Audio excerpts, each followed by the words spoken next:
ध्यान और योग द्वारा मनुष्य स्वयं को पहचानता है। उसे मौन रहने की शक्ति मिलती है, अर्थात वह अधिकांश टाइम अंतर्मुखी होकर अपने संकल्पों की भी बचत करता है, अपने समय और शक्ति की भी बचत करता है। सुख और विलासिता के सभी भौतिक साधन होने पर भी आज हम देख रहे हैं मानव अत्यधिक दुखी और अशांत है। यहां तक कि रात्रि को सोने के लिए उसे नींद की गोली भी लेनी पड़ती है। यह मनुष्य की बहुत ही शोचनीय दशा हो गई है। उसकी हालत ऐसी है जैसे कि बाहर से कोई बहुमूल्य वस्त्र पहने हुए, लेकिन अंदर से सारा शरीर भयानक एवं दर्दनाक घावों से भरा पड़ा हो। आज मनुष्य शरीर और शरीर के पदार्थों के सौंदर्य में इठलाता फिर रहा है, लेकिन उसकी आत्मा विकारों की अग्नि में झुलस रही है। आंतरिक व स्थायी आनंद की प्राप्ति न होने के कारण वह क्षण भंगुर व विनाशी मनोरंजन की खोज में भटकता ही रहता है। आज एक दूसरे से कंपटीशन आगे बढ़ने का है, ज्यादा से ज्यादा सुख सुविधाओं के साधनों का इंतजाम करने का है, ज्यादा से ज्यादा धन दौलत कमाने का है। इसीलिए आज मनुष्य स्वयं को समय नहीं दे पाता, स्वयं का ख्याल नहीं रख पाता। उसके मन और बुद्धि इतने कमजोर और मलिन हो गए हैं कि अब हमें देखने में आता है चलते चलते बच्चे मौत का शिकार हो जाते हैं, नाचते नाचते बच्चे मौत का शिकार हो जाते हैं, कसरत करते करते बच्चे युवा मौत का शिकार हो जाते हैं।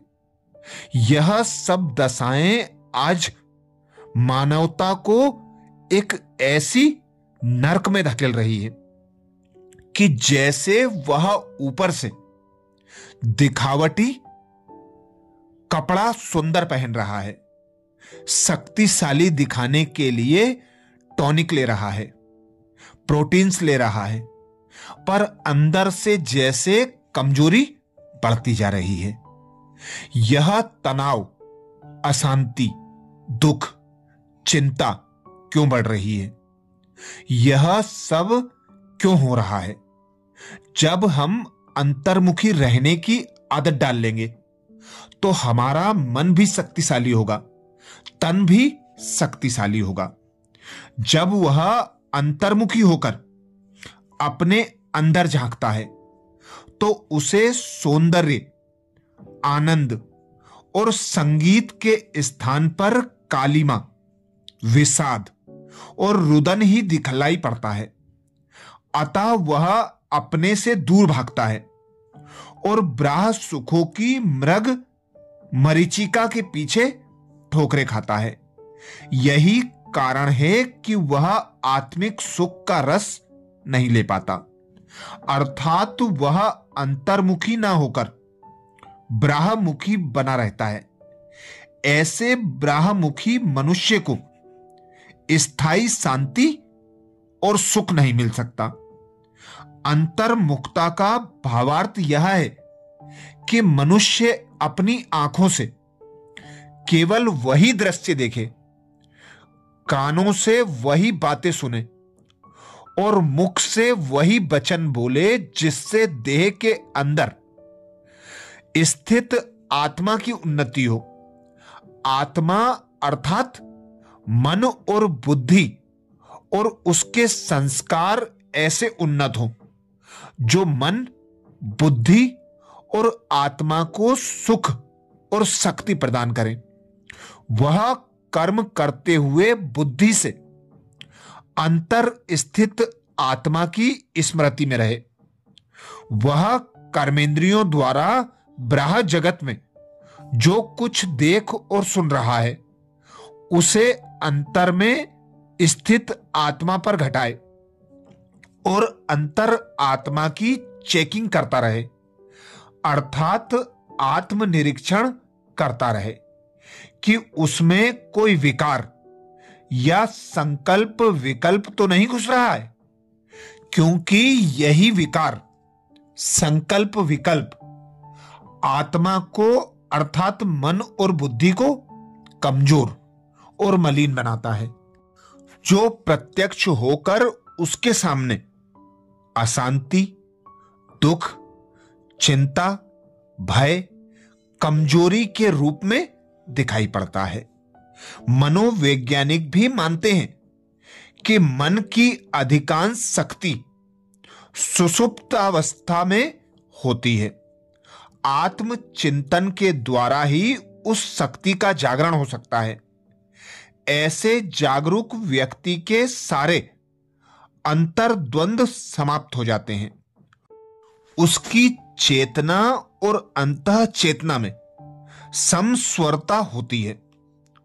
उसका मानस संगीतमय होता है तथा मनोरंजन के लिए उसे बाह्य साधनों की तरफ नहीं भागना पड़ेगा, वरन उसके अंदर ही आनंद का स्रोत फूट पड़ेगा और उसे मिलेगा अतीन्द्रिय आनंद, अर्थात वह आनंद जिसकी प्राप्ति बाह्य इंद्रियों के माध्यम से नहीं वरन सीधे आनंद के सागर परमात्मा से होगी। इसकी प्राप्ति के लिए उसे ध्यान योग अर्थात राजयोग की आवश्यकता होगी।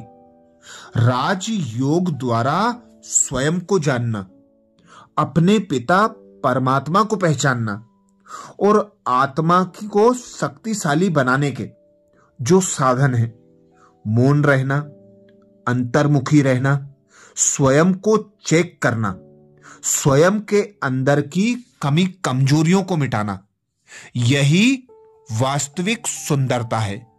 यही अंतः बल है जिसके द्वारा ही हम ऐसे विकार युक्त समय में, ऐसे दुख, अशांति, भय, चिंता के माहौल में स्वयं को न्यारा, शक्तिशाली, शांत स्वरूप, सुख स्वरूप बना सकते हैं। तो सबसे पहला आधार है हमें अमृत वेला अर्थात ब्रह्म मुहूर्त में जागने की आदत बनानी होगी। उसके बाद ही हम स्वयं से बातें कर सकते हैं, मौन रह सकते हैं, अंतर्मुखी होकर स्व चेकिंग कर अपने अंदर की कमी कमजोरियों को मिटा सकते हैं। तो सबसे पहली बात, आपको सुबह सुबह अमृत वेला कम से कम 5 साढ़े 5 बजे उठना ही होगा और स्वयं के लिए 10 मिनट 15 मिनट आधा घंटा देना ही होगा। तभी इस कलयुगी दुनिया से, दुख देने वाली दुनिया से, अशांति देने वाली दुनिया से, स्वयं को कमजोर बनाने वाली दुनिया से मुक्त रख सकेंगे। तो हमें इस दुनिया से न्यारा होने के लिए अपने को पहचानना है कि मैं एक आत्मा हूं। मन बुद्धि के द्वारा मैं आत्मा कर्म करती हूं। इस देह की कर्मेंद्रियों द्वारा मैं आत्मा कर्म करती हूं। जब मैं आत्मा शक्तिशाली रहूंगी तो ही मेरे मन और तन दोनों स्वस्थ और शक्तिशाली रह सकते हैं। अच्छा, ओम शांति।